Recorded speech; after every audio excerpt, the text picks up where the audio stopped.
See, black folks know why they're here. Native peoples know why they're here and how they got here. A lot of Asian folk know, particularly if they're Chinese American, they know they got here because their ancestors were brought over to work on the railroads by the railroad barons who didn't care if thousands of them died laying track 19, 20 hours a day.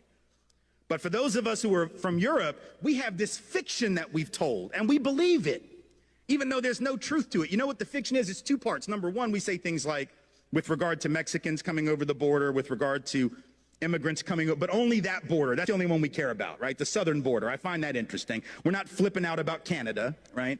We don't have any of the Minutemen or the anti-immigrant groups sitting off the coast of Nova Scotia with a gun and a scope trying to like pick off the sneaky Canadians that are trying to sneak in here for our superior healthcare system,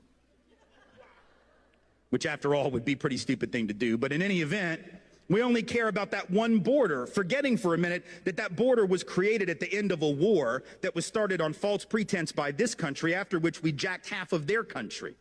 And you weren't taught that in school either, because our history books aren't interested in telling the truth.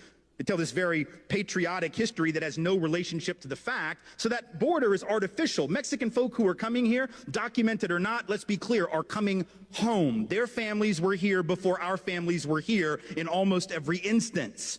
But we forget that, and then we say things like, well, I don't mind them coming. I just want them to come legally like my people did. The hell does that even mean? Come legally? There was no law to break when our people came. The fact that we didn't break a law that didn't even exist, you don't get cookies for that. You don't get like a pat on the back and a gold star because your great, great, great whatever was law-abiding when there was no law that he could have violated, even if he wanted to.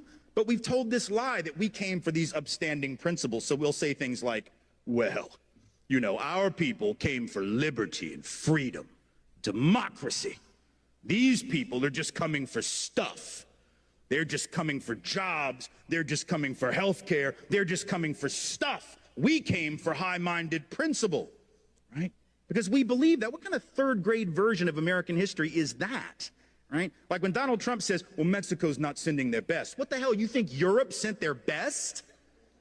Europe? No, our people were the losers of Europe. I'm not trying to be an asshole. I'm just telling you the truth. Like, our people were the losers of Europe. The winners didn't get on the boat. You understand what I'm saying? The winners didn't leave. Why the hell would you leave if you were winning? Only the losers left because they had no choice. They were dying. They were starving. They couldn't support their families. A lot of them were convicts who were sold into indentured servitude to work for rich European people. They were barely above the level of a slave themselves. The idea that we had these we didn't believe in liberty and freedom.